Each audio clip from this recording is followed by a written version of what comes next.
Hola a todos, mi nombre es José Carlos Mariátegui y hoy vamos a tener a dos invitados para hablar sobre el impacto que ha tenido el audiovisual, la producción audiovisual en los años 70, sobre todo en la época del gobierno revolucionario de la Fuerza Armada, y cómo de alguna manera se produjo un movimiento creativo importante en el Perú en aquel entonces. Para ello, hemos invitado a dos personas que, digamos, vienen de ámbitos diferentes, pero que se complementan muy bien. Por un lado tenemos a Pedro Neira, quien estudió en el INSAS en Bélgica y luego vino al Perú, reside en el Perú desde el año 71. Él es de origen español, pero es de nacionalidad española y peruana, y trabajó durante varios años en los 70 en la Oficina de Difusión de la Reforma Agraria. Además, ha sido corresponsal de la televisión alemana para Perú, Bolivia y Ecuador. Ha trabajado en diversos proyectos de producción audiovisual. Ha trabajado para la UNICEF también como consultor en comunicaciones. Ha impulsado algunos proyectos interesantes, como uno de los primeros festivales, o digamos, el primer festival de video que se hace en el Perú en los años 80.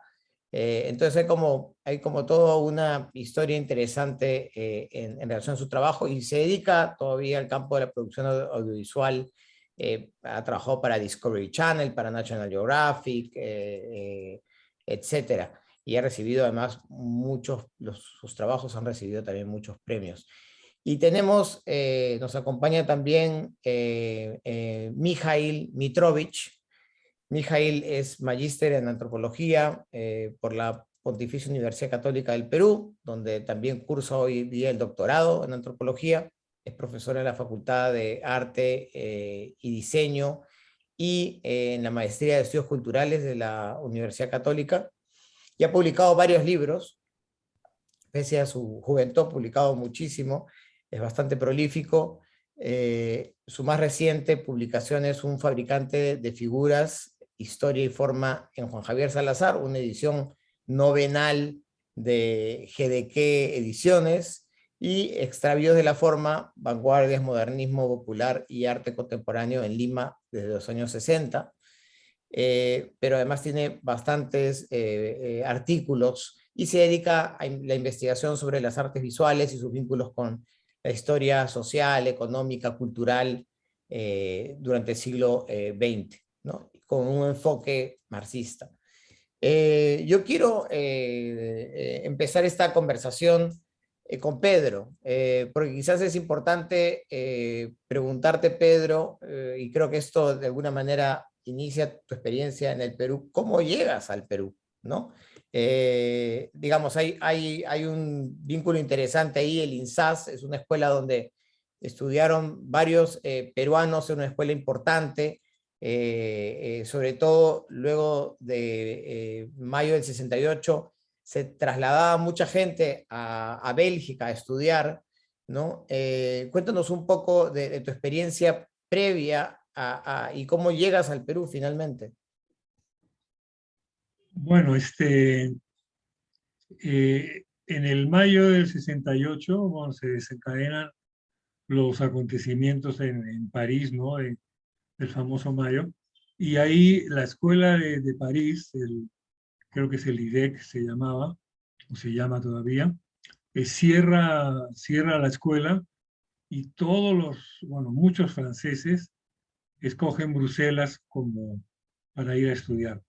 Bruselas tenía la escuela del INSAS, que es el Instituto Nacional Superior de Artes y Espectáculos. Tenía una política de admitir solamente de 15 a 17 participantes, o sea, candidatos a la... Y eran unos exámenes larguísimos que tenían que ver más con cierto sentido artístico, más que con muchos conocimientos, vamos a decir, enciclopédicos. Pues. Entonces, bueno, ahí es que conocí a Carlos Ferrán y conocí a otro compañero chileno, Pablo Perelman, que también es cineasta. Y bueno, coincidimos y los tres estábamos seguros que no íbamos a entrar ninguno porque había que hablar muy bien francés y tenías bueno, que tener ciertas aptitudes que nosotros pensábamos que no teníamos. La cosa es que entramos los tres, entre los 18 que entraron, me acuerdo que no se repetía ni una sola nacionalidad, o sea que eran 18 nacionalidades en la parte walona, ¿no? Que era la que hablaba francés, que había la otra parte de flamenca, ahí entraban los flamencos. Entonces, bueno, ahí estuvimos más o menos accidentalmente como 2 años y de ahí salimos de la escuela y Carlos se regresa al Perú. Yo me voy a España, trabajo en algunos spaghetti westerns que se hacían en la época y era yo el ayudante del asistente, del asistente, del asistente que llevaba los cafés, algo así. Pero bueno, ahí se hacía industria y se aprendía, aunque sea solamente de mirar. De ahí, y Pablo se va a Nueva York. De ahí es que Pablo me dice, me llama, y bueno, a la edad de 19, 20 años, me dijo Nueva York, ya, la semana que viene llego. Dejé todos los espaguetis y todos los westerns y me fui a Nueva York. Y en Nueva York, bueno, siempre manteníamos el contacto con Carlos. Y en Nueva York, ganó las elecciones Salvador Allende. Y nosotros muy emocionados como verdaderos hombres de izquierda, dijimos, nos vamos a Chile. Pero bueno, pero ¿cómo nos vamos? No teníamos un centavo, ni familias con plata, ni nada. Y ahí se empieza mi introducción a América Latina, porque o sea, yo con Pablo, o Pablo y yo, nos vinimos por tierra de Nueva York a Lima y nos demoramos 9 meses en llegar, bueno, con una serie de historias que incluyen carcelería y etcétera, etcétera. Y llegamos acá y Carlos ya estaba trabajando en la Oficina Nacional de Difusión de la Reforma Agraria, donde al principio se concentró, dijéramos, gente de muy buen calibre como Mirko Lauer, Jesús Ruiz Durán, Michilov, un fotógrafo, en fin, era un buen equipo. Y ahí empezamos a trabajar porque el gobierno revolucionario pues había tenido problemas en la sierra con la implantación de las cooperativas, que había funcionado bastante bien, entre comillas, en la costa, pero en la sierra pues no se la creían después de los alzamientos que habían habido anteriormente en el Valle de la Convención con Hugo Blanco y todo eso. Había mucha desconfianza. Entonces querían un poco exportar el modelo, el éxito, entre comillas, de la costa, y nos dijeron para trabajar esos temas y otros, como era la toma de algunas grandes empresas que entrábamos nosotros como personas que trabajábamos para... Y ahí es que Carlos me dice, oye, ¿por qué no te quedas? ¿Por qué no te quedas? Mira que hay esto, que hay lo otro. Y ya pues me quedé y de ahí pues 50 años. Esa es más o menos la historia de mi llegada. Como anécdota que siempre del gobierno revolucionario, cuento que en esa época el que ganaba más de 7.000 soles de esa época, todos los contratos por orden de Velasco, los tenía que firmar él. Era como una especie de control de decir, bueno, y bueno, que a mí no me van a engañar. Y entonces le hicieron un contrato a Carlos y le preguntaron, bueno, ¿y profesión? Y él dijo, cineasta. Y bueno, el militar en esa época le dijo, cine, ¿qué cosa es eso? Cine. No, no, yo soy cineasta. Ah, ya, ya, ya, le dijo. Y en su contrato aparece escrito cine, S-I-N-E, guión y hasta con H. Porque, digamos, era, bueno, la verdad es que el pobre hombre tampoco estaba obligado en esa época a conocer ese término, bueno, que luego se ha vuelto un poco más familiar, ¿no? Pero, bueno, era muy gracioso porque me acuerdo que siempre veíamos como que no existíamos, ¿no? Porque el cine era, pues, todavía acá, pues, quien hacía cine era Armando Robles, estaba Viñati, eh, y en el Cusco estaba, pues, Lucho. En fin, era un grupo muy, muy, muy reducido de loquitos que teníamos esa pasión, ¿no?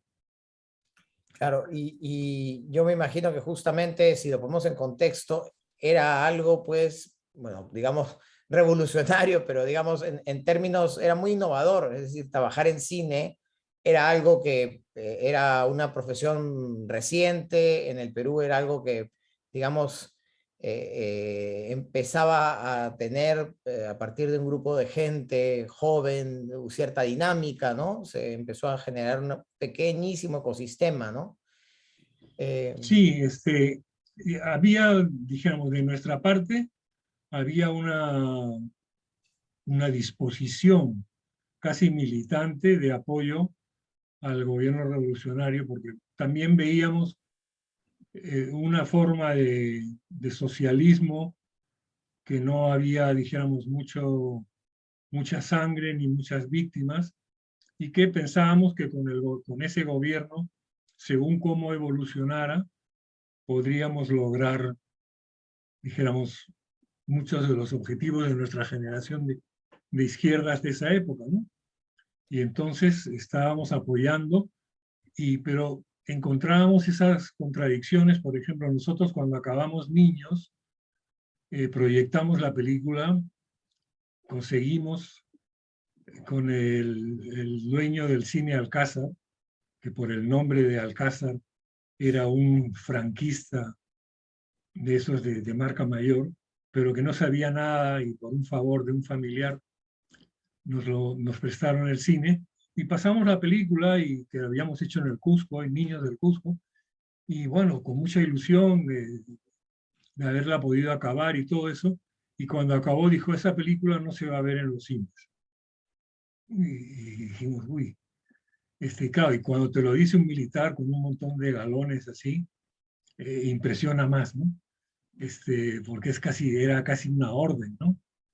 Y encima estaban todos sus tenientes y sus moscones ahí dándole la razón, ¿no? Y bueno, el más valiente de todos, que no sé quién era, le preguntó, bueno, ¿y por qué no? ¿Qué pasa? ¿Qué cosa? Dice, porque se ven a los niños descalzos. Entonces dijimos, bueno, ¿qué gobierno revolucionario ni qué ocho cuartos? En esa época, el 80% de los niños en el Cusco, era una vergüenza y una injusticia, pero iban descalzos, y iban al colegio descalzos, con sus ojotas como mucho. Y él no tenía, vamos a decir, el derecho de ser. Encima, él era cusqueño, que era Leonidas Rodríguez. Él no tenía el derecho dijéramos, de prohibir una cosa así cuando él la había conocido, porque era de ahí, cómo era la injusticia y la pobreza que había en esa época. Entonces había como unas contradicciones así adentro de todo este gobierno revolucionario, que finalmente, al final lo que sirvió creo yo, que fue como una vacuna antes de que llegara Sendero para calmar todas las expectativas que tenía mucha gente pobre que vivía casi en el medioevo, sobre todo en el sector rural, y que pusieron sus esperanzas en este gobierno supuestamente revolucionario, ¿no? Que hizo cosas muy positivas, pero que por otro lado tenía estos detalles y que finalmente acabó con Morales Bermúdez como gran dictador y gran torturador, ¿no? Mijail, como para un poco complementar y poner también un poco más también en contexto, y es un poco el trabajo que tú has venido haciendo, ¿no? Era una época de muchos cambios culturales, ¿no? O sea, además, a ver, hay cambios tecnológicos importantes, se inaugura la estación terrena de Lurín que permite servicios de televisión, de telefonía, ¿no? Hasta se consolida el género de la telenovela con Simplemente María. Dennis Hopper viene al Perú, filma The Last Movie en Chincheros, ahí trabajan algunos artistas y realizadores, Billy Herr, Fernando La Rosa, Fernando de la Jara, Arturo Sinclair y Mario Posiscot, entre otros. Se dan proyectos como Iniciación al Cinematógrafo de Mario Hacha, que se presenta también en la muestra, ¿no? Cuéntanos un poco ese particular momento de ebullición cultural que tú has estudiado bastante bien y que un poco lo refleja Pedro por lo que está contando y todas estas contradicciones que se daban. Bien, yo creo que algo interesante para enmarcar la pregunta sería intentar ver qué estaba pasando en la década previa, ¿no? En el campo cultural, hablando, por ejemplo, del terreno de las artes visuales. Estamos hablando de una escena que había tenido, en cuanto a espacios de exhibición, espacios de comercio artístico, espacios donde uno podía ir a ver arte, ¿no? Era una escena bastante pequeña. Habían empezado algunos concursos de promoción de algunas empresas, ¿no? Como Tecnoquímica, ¿no? Haciendo incentivos para la producción de artes plásticas.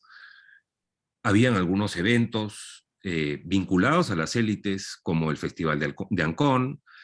El Instituto de Arte Contemporáneo tenía una actividad ya algo sostenida y, por ejemplo, lo que planteas de la pieza de Mario Hacha de Iniciación al Cinematógrafo, si no me equivoco, se exhibe por primera vez en la Galería Cultura y Libertad, que en ese momento estaba vinculada directamente con el IAC, vía Alfonso Castrillón.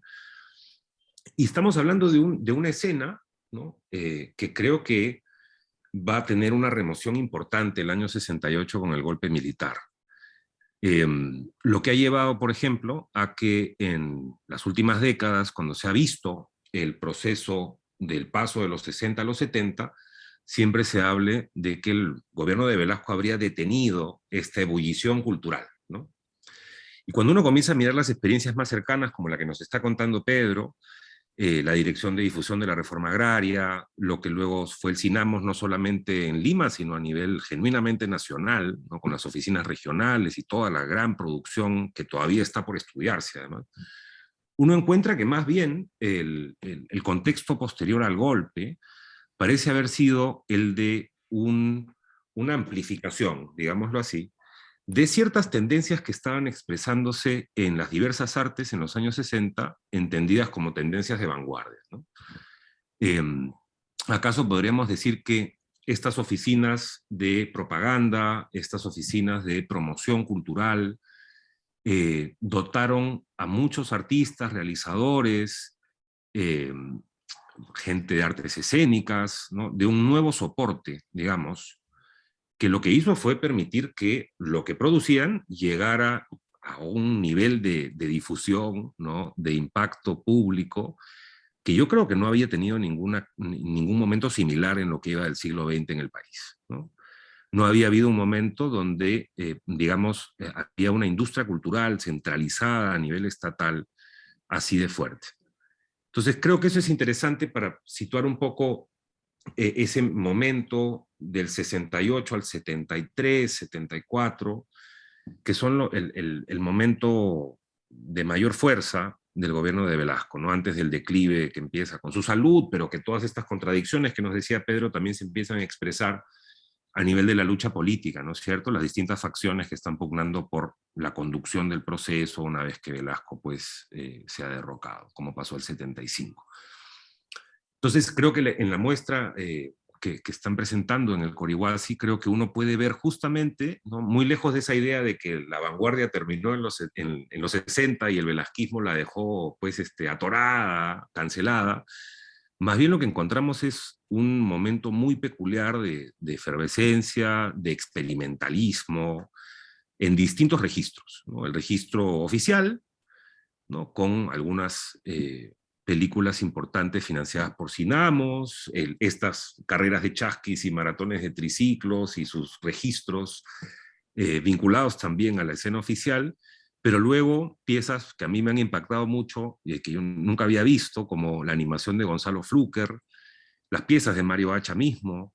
Estamos hablando de una escena que para nada se desarticula, ¿no? Sino que lo que pasa es que se redefine en un contexto que creo que por primera vez se puede hablar de un cine, unas artes visuales y una vanguardia artística que tiene una posibilidad de decirle algo a un público realmente masivo. O sea, yo creo que eso sería el primer elemento, me parece, para situar ese inicio de la década de los 70, ¿no? Pedro, un poco complementando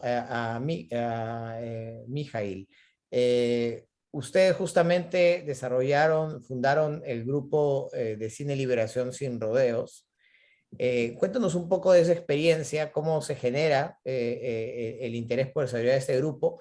Y lo interesante quizás del grupo es que desarrollaron muchos proyectos vinculados al gobierno revolucionario, pero a la par, por ejemplo, me parece interesante que tú hiciste de cameraman para Espejismo, de Robles Godoy, ¿no? Que de alguna manera refleja lo que acaba de decir Mijail, el hecho de que había una escena, sí, oficial, ¿no? Con apoyo oficial, pero también se empezaba a dar una incipiente, pero activa industria cinematográfica, ¿no? La ley del cine dinamiza mucho esto, ¿no? Así es, yo creo que la ley fue un poco el pistoletazo de partida de muchas producciones, porque también pasó una cosa. Nosotros cuando estábamos en la Oficina de Difusión de la Reforma Agraria, estábamos como muy motivados, ¿no? Vamos a decir, por la revolución, pero ya cuando pasa la cosa a Cinamos, empieza a entrar ya más el tinte político, porque ¿qué es lo que pasaba?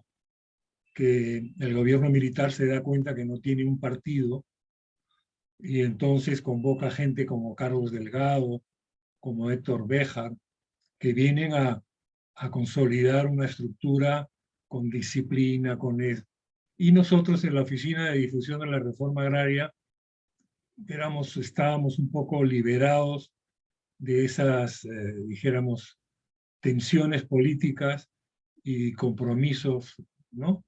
Entonces, con la ley se abre, dijéramos, otra puerta y yo empiezo a trabajar primero en Cholo,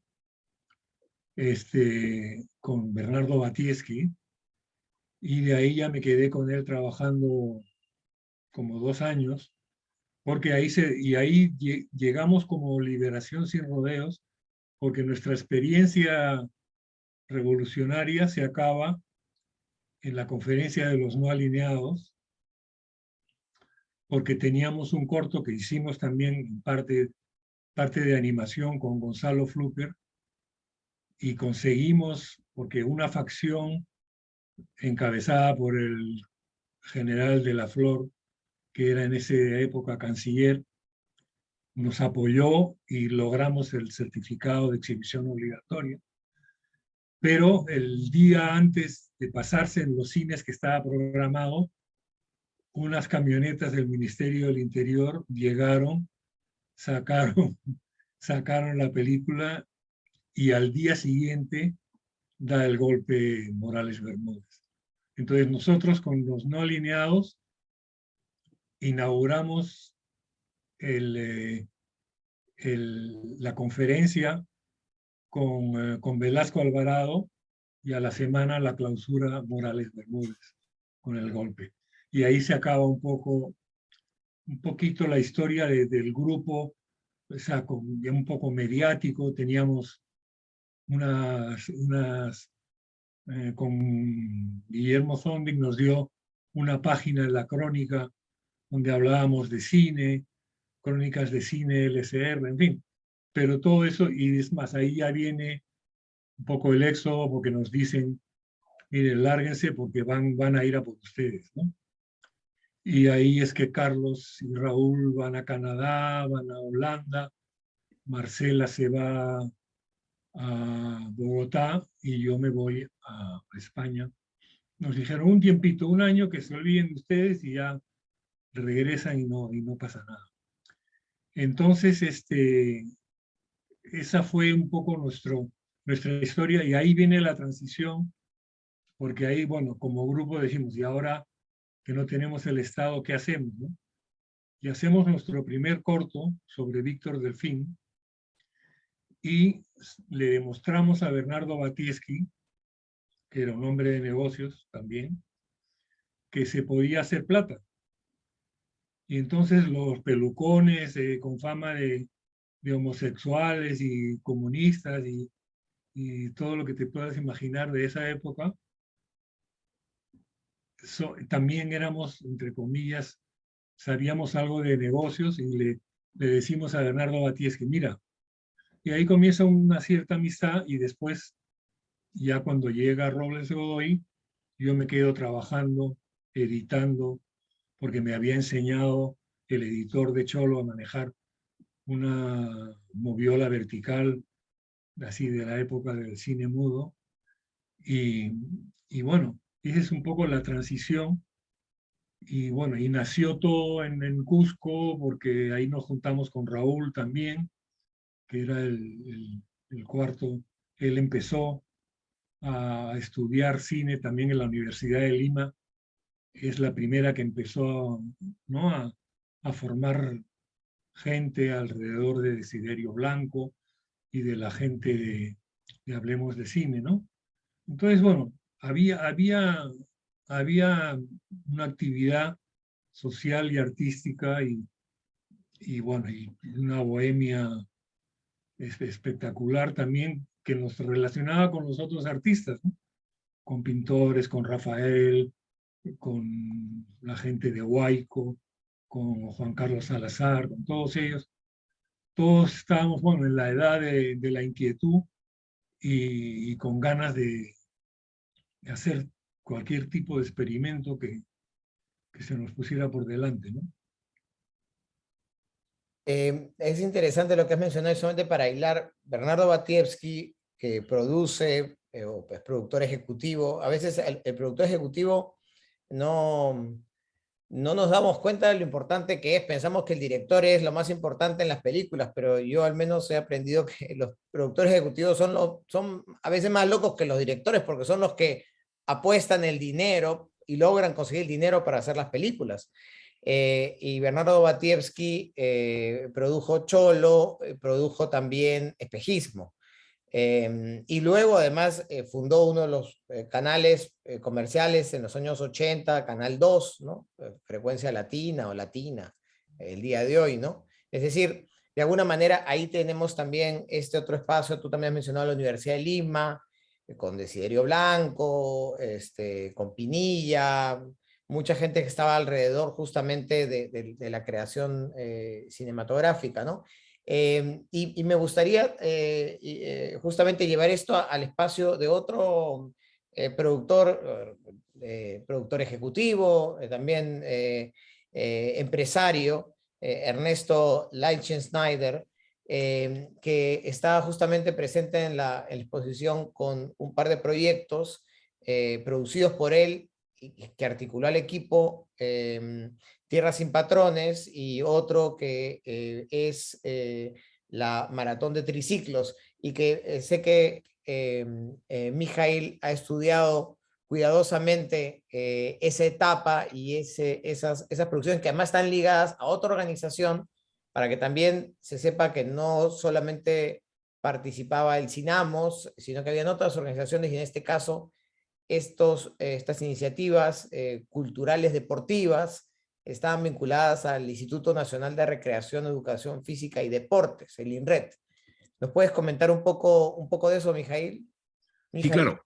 Es interesante porque, bueno, en la muestra uno puede ver 3 materiales que vienen a cuento con el INRED, ¿no? Primero, el material producido por Raúl Goiburu sobre la carrera de chasquis, que fue un evento muy peculiar, ¿no? El año 74, digamos, tal vez es el primer gran evento que organiza INRED después de crearse en marzo del 74, y es un evento que está conceptualizado por Luis Arias Vera, ¿no? También, nuevamente, un artista participante de la escena experimental de los 60, que había estado con Francisco Mariotti en el Contacta 7.1, independiente, ¿no? El Museo de Arte Italiano, por intermediación de Alfonso Castrillón, pero luego en el Contacta 7.2 ya con Cinamos, el gran Festival de Arte Total, pues Arias Vera era una de las cabezas junto con Mariotti. Y mientras Mariotti se va al Cusco a trabajar en la oficina de Cinamos, Arias Vera parece que en algún momento entabla vínculo con el INRED y parece que les propone esta idea, ¿no?, de hacer una carrera de chasquis, ¿no? Y el material de Goiburu es fascinante, un documental, está articulado, uno puede ver todo el discurso oficial respecto de esa maratón. Y luego están 2 materiales, uno de Ernesto Leistenschneider, del año 76, de la maratón de triciclos, y por otra parte, el registro de Raúl Goiburu en color del mismo evento, ¿no es cierto? Entonces ahí podemos tener un vistazo de las actividades del INRED en 2 momentos distintos, además, ¿no? El 74, Velasco todavía está en el poder, el INRED acaba de ser creado, y el INRED tiene desde el comienzo una voluntad política muy explícita, ¿no? Entender el deporte de un modo que lo redefina para dejar atrás la idea de que el deporte es un espectáculo pasivo, ¿no? O sea, el INRED nace con la idea de redefinir el deporte como una actividad, inclusive hablan de recreación artística, ¿no? De darle un nuevo sentido, digamos. Entonces la carrera de chasquis pues termina siendo una muestra clara de qué significaba esto en esa conjunción entre el Estado y Arias Vera, que parece que fue quien conceptualizó la idea, ¿no? Tenemos que hacer una carrera de chasquis. Esa primera carrera de chasquis, además, odió Lima en su recorrido, ¿no? Fue de Cusco a Chiclayo, ¿no? O sea, tiene un simbolismo bastante claro y que también nos ayuda a entender cómo el espacio del deporte, también un hecho de masas, fue repensado por algunos agentes dentro del gobierno revolucionario, ¿no? A pesar de las contradicciones, algunas cosas se pudieron avanzar, digamos, ¿no?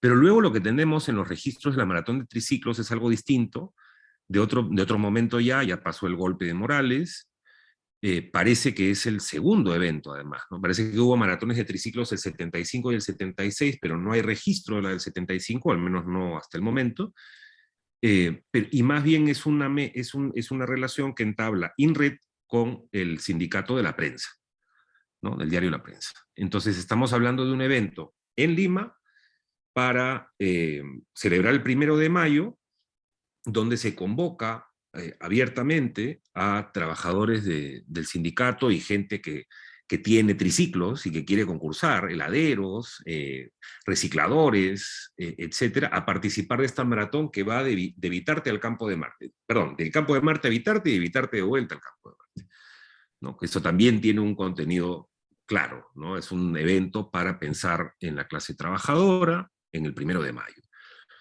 Entonces estamos hablando de, y cuando uno ve el documental de Leistenschneider, que tiene la narración oficial, ¿no?, de lo que se difundió en ese momento, estamos hablando nuevamente de un entendimiento de estas nuevas formas de deporte como, digamos, el nuevo deporte nacional popular, ¿no? El deporte de masas con contenido político, con un simbolismo bastante claro también.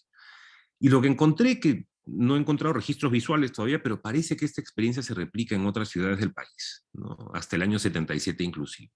Entonces estamos hablando de nuevo de el INRET como institución que, al menos en la carrera de Chasquis, pues le toma la idea a Arias Vera para hacer este evento impensado antes en una institución del Estado, ¿no? Que cierra además con un enorme festival de juegos recreativos, deportes, competencia, con gente de Cuba que estaba ahí asesorando un poco cómo desarrollar el evento. Y luego tenemos más bien estos registros de la maratón de triciclos como registros de, yo diría, de esas últimas experiencias que se dan bajo el gobierno de Morales y que ya para el 77 con la crisis y el movimiento popular al alza, que además en la exhibición se puede ver la estupenda película de Victoria Chicón, ¿no? Y después que gran testimonio de los dirigentes sindicales, ¿no? Después del paro del 77, que hoy día, además estamos de aniversario, por cierto, el 19 de julio. Yo creo que el material de Raúl Goiburu y de Ernesto Leistenschneider sobre las maratones de triciclos también son interesantes para pensar esos momentos terminales, donde Sinamos ya está entrando en un periodo de desactivación. En el INRET estas experiencias siguen dándose, pero parece que poco a poco el aparato velasquista se está desmantelando y bueno, cambiará pues todo el perfil y la coyuntura política hasta los 80, ¿no? Pero yo diría que esa es la importancia de este material, la importancia para pensar también los tránsitos tan cortos, ¿no? De una situación como la del 74 a una situación como la del 76, que es lo que nos relataba Pedro con lo que pasa con la conferencia de los no alineados, ¿no? Empezar con un presidente y terminar con otro. Pedro, me parecería interesante que también comentes un poquito, porque creo que Mijail, al llevarnos a estos periodos, me parece importante también situar, ¿no? Espejismo se filma a inicio de los 70, ¿no? Porque se presenta el 72, ¿no? 71 seguramente se debe haber filmado, el mismo 72, no estoy seguro de eso. Pero digamos, ese año también ustedes hacen niños, ¿no? Y al año siguiente realizan Visión de la Selva, que además es interesante. Es el mismo año que Ernesto Leistenschneider hace Tierra sin Patrones, es el mismo año que Nora Disque hace Runankaiku, es el mismo año que se funda también el CETUC en la Universidad Católica. Entonces es un año donde ya la producción audiovisual, y no solamente, digamos, como arte, sino también crítica, empieza a tener un crecimiento importante, ¿no? ¿Nos puedes hablar un poco en relación a eso? Y sobre todo, a mí me pareció muy interesante el caso de Visión de la Selva, porque, digamos, tiene aunque no está en la muestra, tiene esta lectura también crítica, pero sin embargo como producto audiovisual digamos, tiene unos toques estéticos que son realmente sorprendentes y un trabajo también de cámara muy particular, ¿no?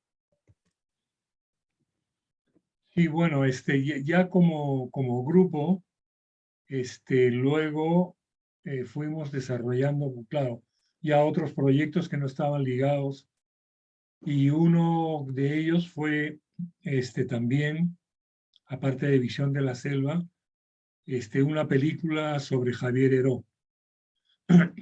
Entonces, no, bueno, ya te comenté que esa película, con el golpe de Morales Bermúdez, corrió mal y desapareció, la hicieron desaparecer. Y ahora, 50 años después, la hemos encontrado. Porque ha sido toda una historia así novelesca, porque Raúl, que tenía, porque eso fue filmado en Ektachrome y medio en secreto, porque bueno, todavía estaba muy fresco el tema.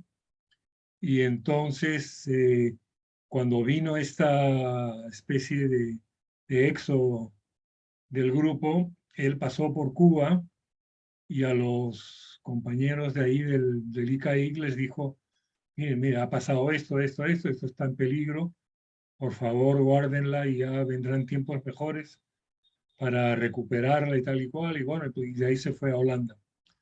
Al cabo de 5 o 10 años, fuimos a Cuba a tocar la puerta, a decir, oiga, ¿se acuerdan de la peliculita de Javier Heró, tal? Total, para no hacerla muy larga, nunca encontraron la película. Luego un año me nombraron jurado del Festival de La Habana, y como estuve ahí como un mes viendo videos y películas y tal, tuve oportunidad de volver a insistir y ya tenía, pues, o sea, trato con las altas autoridades de Cuba y no la encontraron.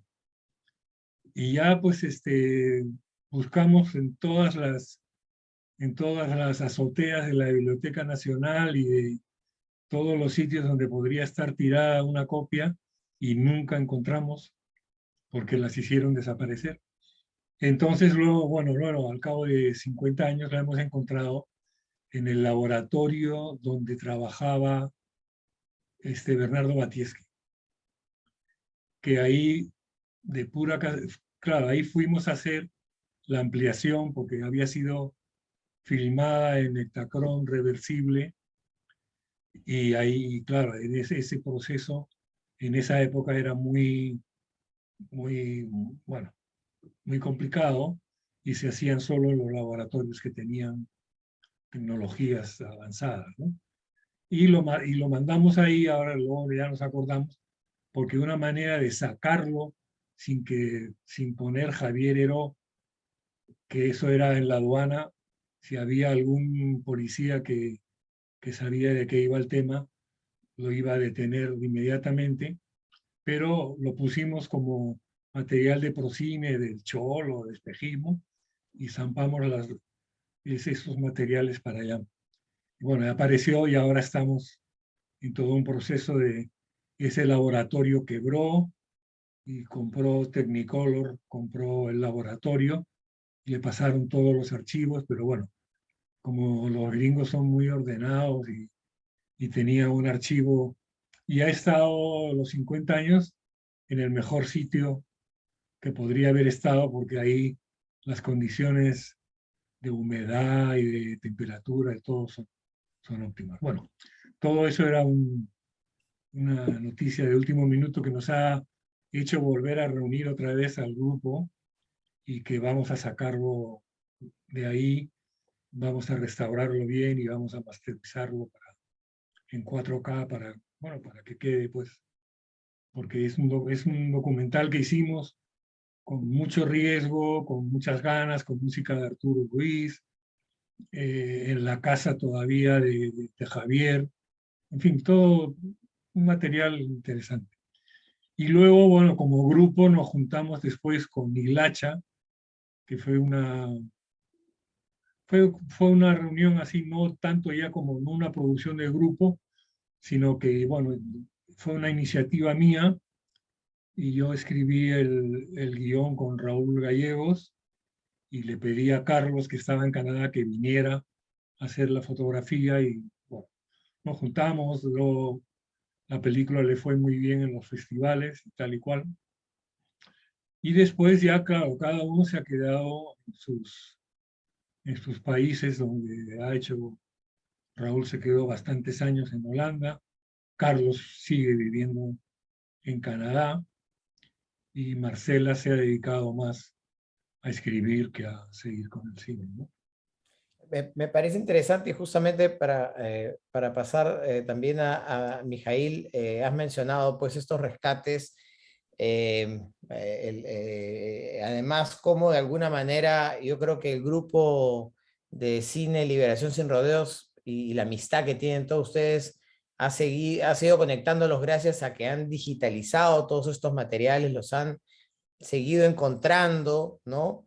Y de alguna manera protegen, digamos, se han dedicado a proteger ese material que, como tú bien has mencionado, en la época de Morales Bermúdez, aparentemente se dieron órdenes muy claras de desaparecer todo lo que se podría desaparecer y definitivamente, y esto es un punto que me gustaría también comparar un poco, ir cerrando, discutir, digamos que no había ninguna preocupación en el Perú pues, por ese tipo de materiales, ¿no? De hecho, en la historia de la película de Javier Heró se parece mucho al trabajo que realizamos hace ya varios años de indagación de una película de Rafael Hastings que estaba perdida, y nuevamente también él hizo el internegativo en un estudio que ya no existe en España.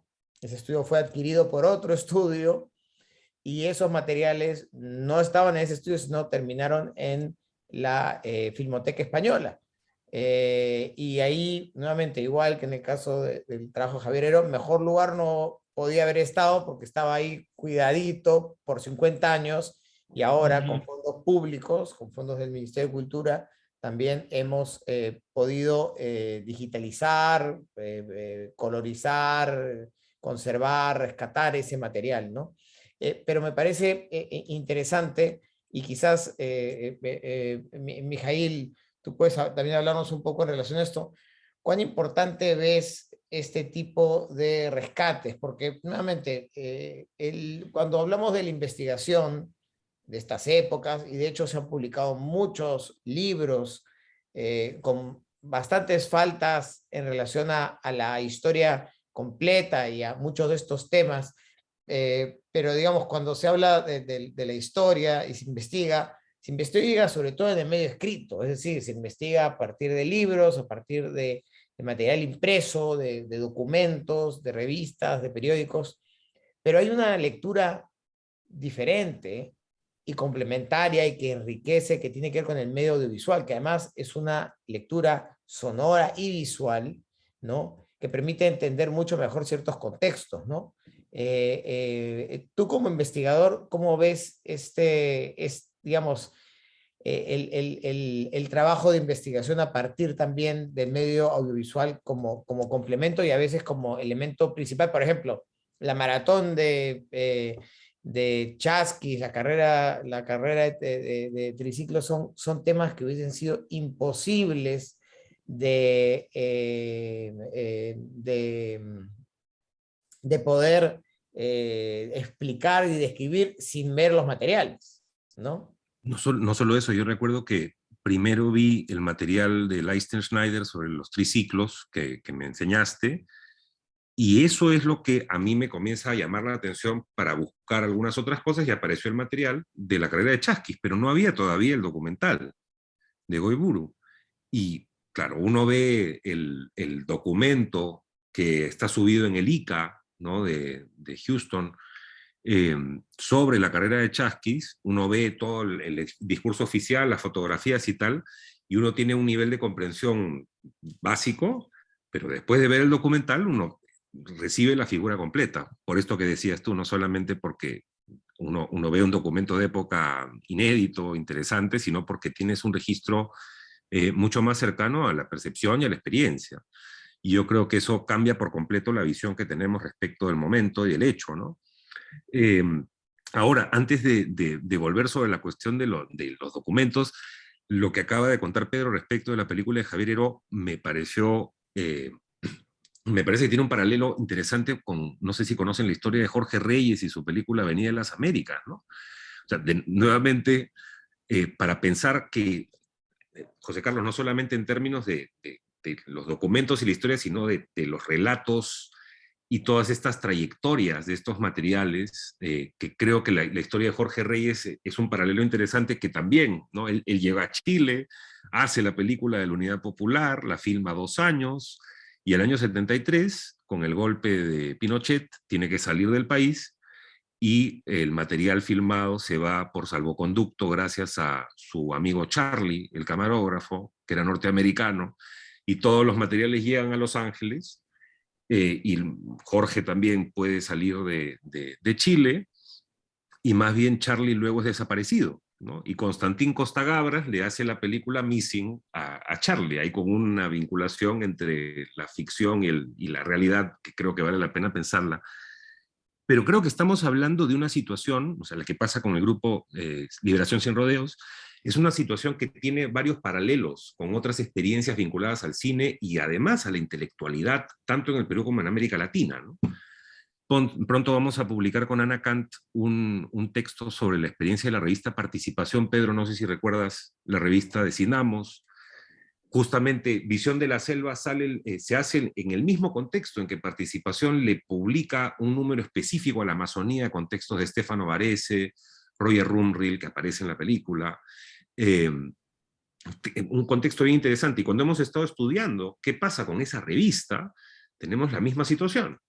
Un último número requisado que nunca circula porque era un número que sentaba una posición que lo que le exigía a Morales Bermúdez era lo que Morales Bermúdez había dicho al hacer el golpe, que es que venía la profundización de la revolución, ¿no? Que a los pocos meses, con el pase al retiro de los militares de izquierda, se supo que iba para otro lado la cosa, ¿no? Pero estamos hablando, además de estos documentos, José Carlos, clave, importante, estamos hablando de toda una trama de experiencias que merecen ser rescatadas y puestas en vinculación también con las experiencias de países como Chile, ¿no? La gente de Participación que pudimos entrevistar recordaba haber estado en el local de la revista Participación, un local de Cinamos, cuando llega la noticia de el golpe a Allende. Y todos recuerdan que están en el segundo piso, fumando un cigarro, tomando algo y sintiendo pues que se estaba derrumbando Latinoamérica, ¿no? Entonces, nuevamente creo que hay varios elementos como para empezar a narrar historias más densas con estos materiales y ponerlas en vinculación también con el contexto regional, ¿no? Porque si vinieron esos tiempos oscuros, justamente los tiempos del Plan Cóndor y todo aquello, ¿no? Sí, y quisiera solamente agregar también para darle, para escuchar a Pedro, me parece interesante, por ejemplo, un material como que hoy día está perdido, el material de los no lineados, Pedro, ¿no? Igual es interesante saber que existió, entender un poco, aunque sea un ejercicio complejo, en qué consistía y sobre todo quiénes participaron, porque acabas de hablar nuevamente de gente que también hizo otros proyectos en los 70, como Gonzalo Fluker o como el propio Arturo Ruiz del Pozo, si no me equivoco, que también colaboró. Entonces, nuevamente, de esa manera también nos permite tener un panorama más claro de esa producción, ¿no?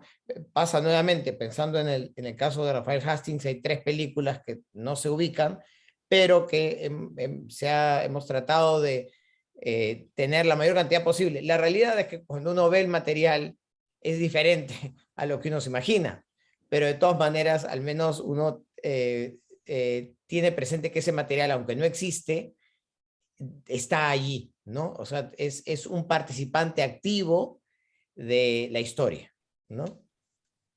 Así es. Ahora, por ejemplo, también Carlos ha recuperado un material que, bueno, en una de las tantas veces que filmamos para gente de afuera, en los años quizás 75 por ahí o 80, fuimos a hacer una gran grabación sobre la batalla ritual del Charaj en Cusco. Y después de muchos años, no sé de dónde, ni cómo, ni cuándo, han aparecido esas latas porque eran bueno, de alguien que luego no se interesó en recogerlas o algo así. Era una productora norteamericana y tenemos pues varias secuencias de esa época en el cual el charaje no estaba como ahora tan, dijéramos, turisticado, ¿no? O sea, era realmente algo, una ceremonia muy andina, muy profunda en la raíz de todo.